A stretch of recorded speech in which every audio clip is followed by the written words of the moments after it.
Something about Squidward has never made sense to me. Yes, we all joke about how miserable he is, how he hates his job, how he's basically a trapped office worker in a town full of lunatics. But for someone who practices the clarinet, studies art, and genuinely cares about culture as much as him, he's still been working the exact same job at the Krusty Krab for decades. Which is really weird because Squidward isn't some lazy, talentless guy. He actually puts the work in.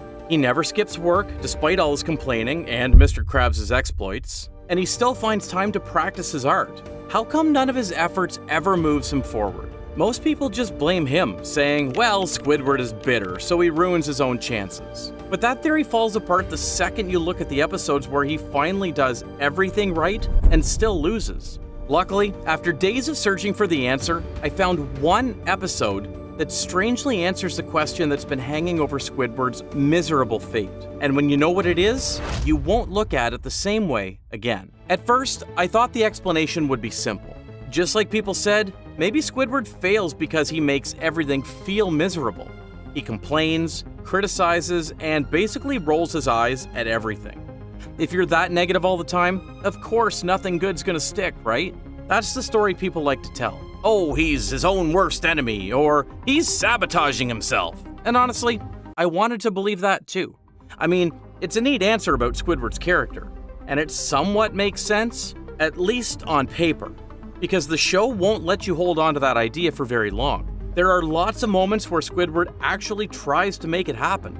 In the episode Choir Boys, Squidward prepares for the audition for Bikini Bottom's men's choir. That indicates he's not a lazy person.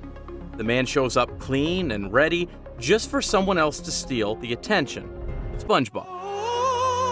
I mean, he kinda sucks in the auditions, so maybe this one is somewhat deserved. But then in Suction Cut Symphony, he managed to compose a full performance for the band and was chosen to conduct an entire piece.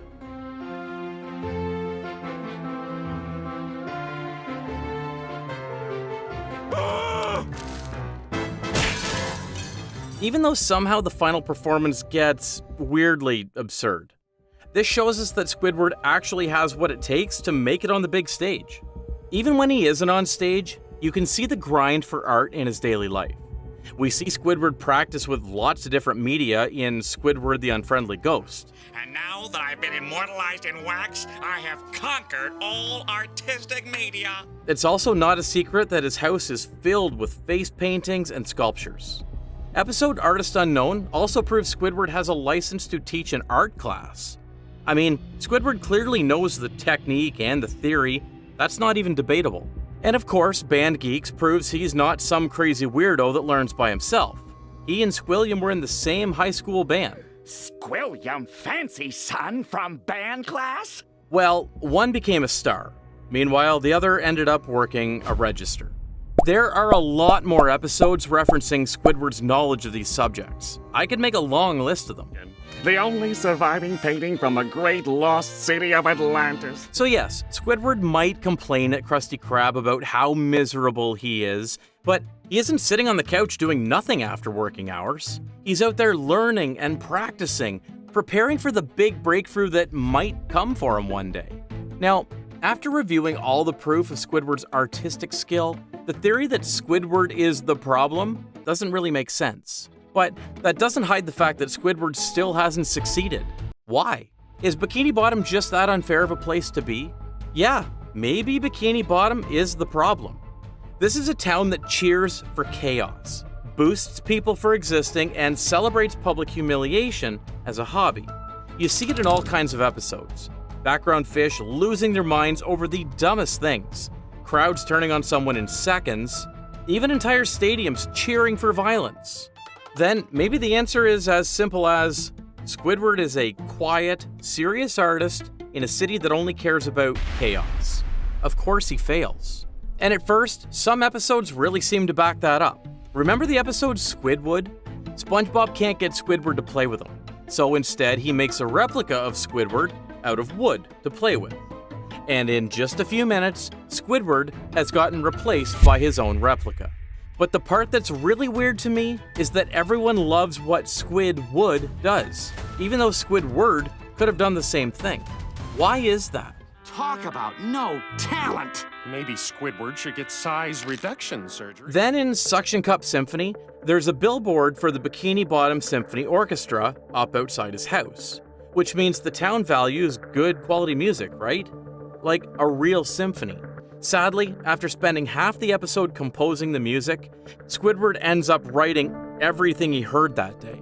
Then the performance turns into an accidental SpongeBob and Patrick gag.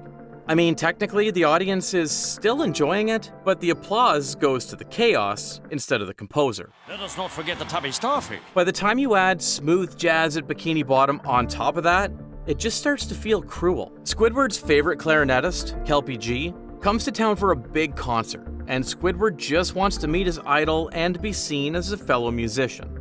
Instead, it's SpongeBob that gets recognition with his ukulele. Meanwhile, Squidward gets dragged through by security, and Kelpie barely remembers him as a person. There are lots of other episodes like Culture Shock that follow this same pattern. No matter how hard Squidward tries to perform, SpongeBob or someone else will steal the spotlight. From Squidward's point of view, it looks like everyone is mean to him. So yeah, on the surface, the world is unfair to Squidward feels like a solid theory. The city rewards absurdity, punishes sincerity, and he just happens to be on the wrong side of that equation. But then something breaks that idea too, or more like the theory debunked itself. Because if Bikini Bottom truly hated art, if they truly despised anything serious or refined, then they wouldn't have a formal men's choir that Squidward auditions for, they wouldn't hold a symphony orchestra, there wouldn't be a whole TV program called House Fancy where people show off their interior designs to a host and a live audience. I mean, they have Kelpie G, the famous jazz clarinet player who clearly has a lot of fans. So I think this town absolutely does care about proper art. It appreciates music and performance and fancy things. Just not when Squidward is the one doing them. The House Fancy episode really proves that idea. The story is that Squidward is desperate to prove his home is just as elegant as Squilliam's, and for most of the episode, he fails to decorate the house to his taste. But when SpongeBob accidentally destroys his house, the host suddenly treats the wreck as brilliant avant-garde art, and Squidward gets crowned House Fancy Prince on the spot. It's truly bizarre, to say the least. And this only leads me to another suspicion. If the environment isn't the problem, and Squidward's effort isn't the problem, then I guess Squidward is missing the X factor. I mean, why does the same city that cheers for Squilliam, Kelpie G, and even SpongeBob's nonsense never respond the same way to Squidward, even when he's doing almost the exact same thing? Whatever the answer is, it isn't that he's lazy, and it isn't that the world hates art. It's something a lot uglier and a lot more familiar hiding in the middle. At this point, we end up staring at a much more uncomfortable possibility. Maybe the reason Squidward struggles to get noticed is because he's not really a noticeable person. That sounds weird, I know, but look at who succeeds in Bikini Bottom. Squilliam Fancyson is the definition of a character. Everything about him is designed to be seen. His unibrow, his fur coat, his absurdly expensive house, the fact that Squilliam even has a lot of rich friends. Squilliam could sneeze and get a standing ovation. I mean, his last name is Fancyson. That alone describes more about his character, rather than something like Tentacles. Now to think about it, Tortellini's not a bad last name for him. Then you have Kelpie G. The guy is soft-spoken, has fabulous hair and mustache, and of course, great music. So of course, he has a cult fan base. They loved him as a person. And then there's the best example of all, SpongeBob. He can accidentally interrupt a choir, mop up on the podium, or take over an entire concert and somehow the audience still cheers. You could argue that SpongeBob has natural talent when it comes to art, but it also proves that Bikini Bottom loves a strong character. The louder, stranger, more unpredictable you are, the more the city bends around you. SpongeBob and Squilliam make people turn their heads when they walk in. They just capture attention. Meanwhile, Squidward doesn't get that reaction because people barely notice him at all. And I'm sure all of you can feel something uncomfortable yet familiar by now. There's one episode where Squidward finally gets that X Factor and he's able to make everyone love him unconditionally. People often remember this one as a ridiculous, meme-worthy episode. But if you look at it from Squidward's point of view, especially in this context, it's the most revealing moment in the entire show, and the last nail in the coffin for our answer. Two Faces of Squidward from Season 4. Early on in the episode, a stupid workplace accident happens. SpongeBob opens a door too fast, Squidward gets smacked in the face, and suddenly his bones rearrange into beauty.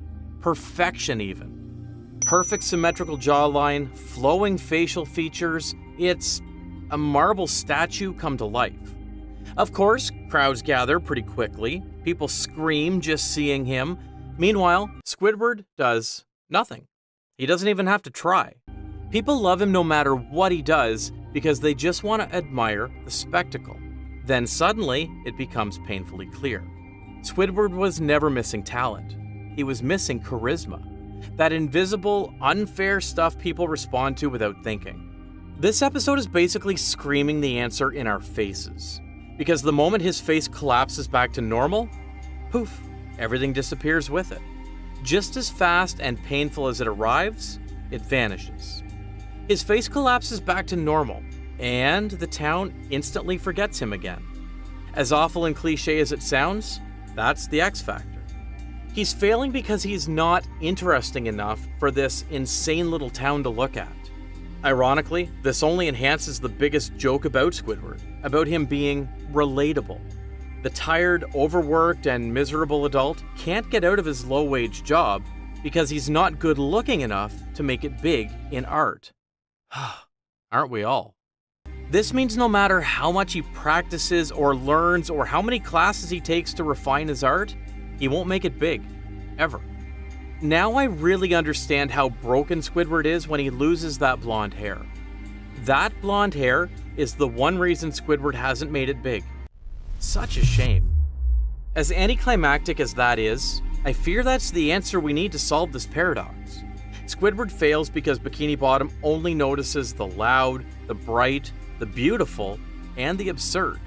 Meanwhile, Squidward is none of those things. Two Faces of Squidward feels so strange when you watch it in this context.